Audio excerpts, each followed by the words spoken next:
And let's welcome Bryan Hughes.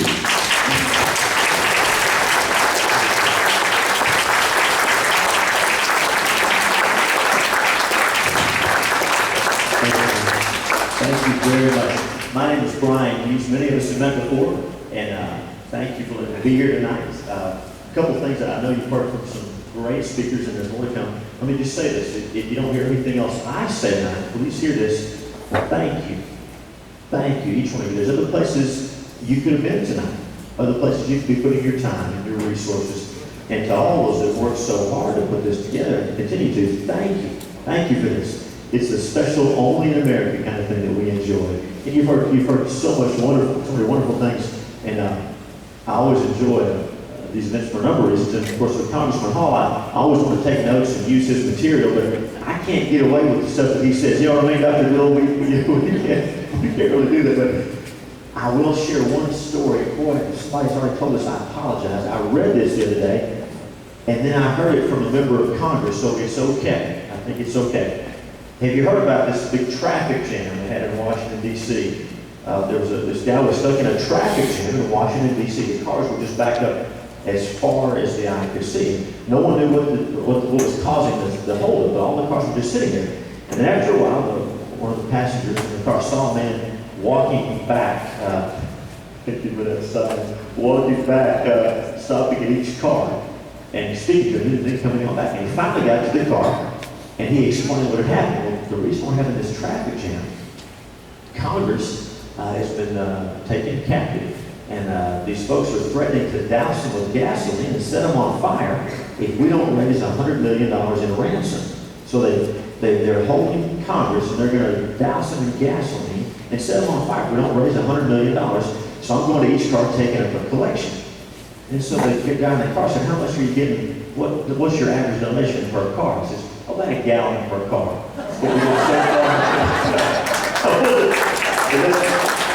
You could say Congress, you could say the legislature, you could say incumbent politicians and everything. I read that, I wasn't sure if I should share, but then I heard Congressman Gomer tell that story, so I thought it's probably okay. But aren't we glad to be in a country where we can say something like that and not worry about a knock on the door in the middle of the night and getting drugged off, you know? Yeah.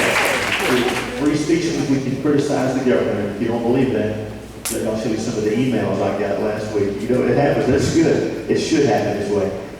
We're so thankful to be part of the system, and it's a blessing from the Lord. I do represent those Wood, Upshur, Kent, and Harrison counties. I'm honored to. With redistricting, my district is changing, and I'm losing Harrison County and Upshur County, including the Justice Mosley, some wonderful friends there. I'm picking up some mayors where I already have a bunch of friends. I'll be representing Rains County come January, and I'm so thankful for friends from Rains County that helped us already. I'll be representing Morris County and Titus County, and I get to keep Kent County and Wood County, and also Smith County. So redistricting was kind of a complicated process, but we're glad we're through. I'll be sharing the county with Rains County with Dr. Bill now, and so spreading out a little bit. Again, my main message tonight is thank you. September 17th, we just passed a pretty important holiday. Anybody know what happened on September the 17th? Of course, Constitution Day. That's right. I think we have folks that do that. Of course, we know what a unique document that was. You know, most countries in the world are under some kind of system of government that grew out of a revolution, or somebody got their head cut off and someone else came to power and they threw something together. Our Constitution is unique, and it was studied and prayed over and carefully put together. And can we say we believe it's inspired by God? The reason it's lasted so long, we're thankful for it. One of the neat things about it, we could use the word elegant. You know, it's not very long. They didn't put a bunch of stuff in it that wasn't necessary. They put what was necessary to restrain the government, right? To protect us from the government. They put those 18 enumerated powers. That's all the federal government is supposed to do. The rest is supposed to be left to the states. And they set up this wonderful system of federalism. And Dr. Bill talked about the fights we're having with the federal government over the EPA, over health care, so many areas. And this federalism is important, right? Because the states are supposed to be laboratories of democracy, right? Texas can try one approach to transportation. Massachusetts can try something else. that we know who's going to win that fight. But you know, the point is, different states can try different things and see what works. And we can learn from the mistakes of other states. We can learn from what they're doing right. It's a wonderful system. But of course, it's messed up when we have the federal government giving us these one-size-fits-all, really one-size-fits-none, top-down solutions. They spread the misery to everyone. Now, federalism means that we can learn from other states' examples. It also means that you can vote with your feet, right? If you're in one of those states where the taxes and the regulations are stifling, your liberties are being taken away, you can come to Texas. And last count, about 1,200 people a day are moving to Texas. I'm talking about legal immigration from the other 49 states, come to the other states, 1,200 a day or so that we're aware of, because this is where the opportunities, where the jobs are, where the liberties are.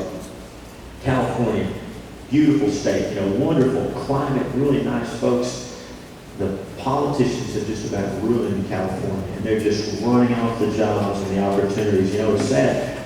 Illinois, the land of Lincoln, the state where President Reagan was born. And also, I think Illinois might have given us another president. I can't remember, but yeah. Anyway, Illinois, nice place. The state of Illinois was facing a budget shortfall, similar, not as bad as ours, but similar to ours. And you know what they did? What their legislature did? Rather than cutting spending, and rather than trying to balance the budget that way, you're going to think I'm making this up. They raised their corporate income tax by 50%. All right, so the taxes that employers were paying, job creators, they raised those taxes by 50%. But that wasn't enough. So they raised the personal income tax by 66% in the middle of this recession. You know, when they did that, it won't surprise you, governors from other states started writing letters to companies in Illinois saying, hey, come here, you're welcome in our state. And Caterpillar, which is based in Peoria, Illinois, that's their operations, and they're moving more and more operations to Texas, the Texas model that we were talking about, because it works. So we're thankful for that. There's more we can be doing, but we are so thankful to be here. Again, I was elected in 2002 with the help of a lot of people in this room and the prayers of a lot of people, and continued help since then. I had my first Republican primary opponent this year. Y'all know around here we didn't used to have Republican primaries. You know, I remember hearing the measure of a healthy party is contested primaries. And I thought that was fine in the abstract until it was my primary that got contested. But anyway, that's okay, it's good for us. This is a 2-year contract, and I've got to come back and ask for it every time if I want it. And so, again, we're so thankful for folks that helped, that just sacrificed for us, and we had a really nice victory in the primary. And I don't have a Democratic opponent in the fall. There's no Democrat even filed to run for state representative 5. Yeah, thank you. That's because of you guys. That's because of you guys. So my main message is thank you for that. Now, I'm seeking re-election to the House, and since I'm the only one on the ballot, I'm not going to be presumptuous, but I'm feeling pretty good about my chances in November for re-election to the term of the House. But again, I work for you. The government works for you in America. One more thing, my good friends from Hopkins County felt all this trouble to make that sign over there that says Bryan Hughes for Speaker. So I have to thank you guys for doing that. Your Speaker of the Texas House is, of course, elected by the members of the legislature, right? So we don't, most folks don't get to vote on Speaker. The Speaker will be elected by the members of the House. So whoever goes to Austin, when we gather there in January, we're sworn in, we're going to elect the Speaker. Now, we have a very conservative House in Texas, by God's grace. It's going to get even more conservative. I wish you could meet some of these new members that are coming to the legislature from all across Texas. They are for limited government. They're for liberty. They're for shaking up the status quo. They ran for the right reasons. I'm telling you. Dozens of them. The more I meet these guys, the more excited I am. And here's what's encouraging.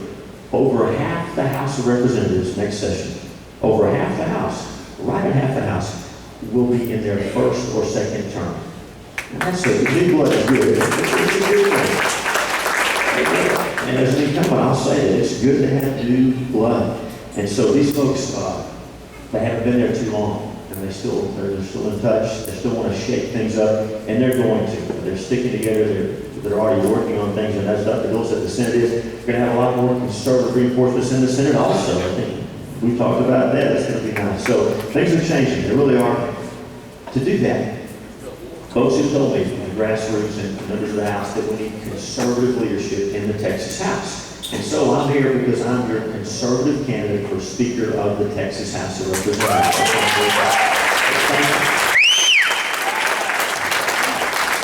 So pray for us. We have a lot of work to do. Again, I'll be elected by the 150 members of the legislature. So I'm sitting down with them, I'm calling them on the phone, I'm going to see them, I'm going to meetings, I'm going to events. We were very honored this week to receive the endorsement of FreedomWorks, the group that Congressman Army started. That gave us a big endorsement. We appreciate that. And so many grassroots Tea Party friends have encouraged us, and so you'll be hearing more about that. So please pray for us. That's the main thing I would ask right now. We're focused on the November election, obviously, and voting up and down the ballot for the conservatives. As Justice said, it's easy to forget about those important judges. So I know we're going to be united through that, and then we'll focus on the leadership of the House. So please pray for us. But let me just say one thing to you, as I've already gone to them, as I close, on a very personal level. I'm not speaking to you on behalf of the state, but on a personal level, let me just say this. We are so thankful to live in a country where we have the right to free speech and free exercise of our religion. You can share your faith and you can believe whatever you want to believe. You cannot worship God at all. That's up to you. That's your right in America. And there's no consequence to that put on by the government. Let me say this, just as your friend.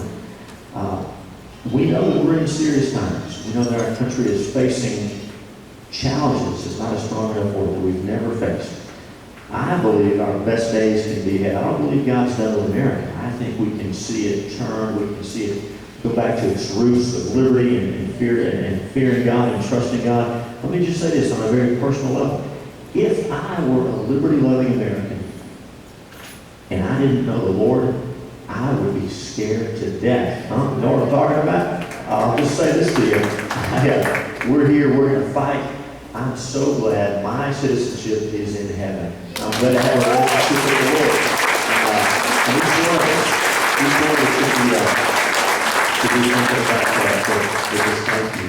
I appreciate you so much for being here, and to these candidates that I'm honored to be on the ballot with, these incumbents seeking re-election. Thank you. This is an only in America kind of thing. It's such a blessing to get to do this. Please pray for us. Please keep helping these candidates. And by God's grace, this is a fight we're going to win. God bless you.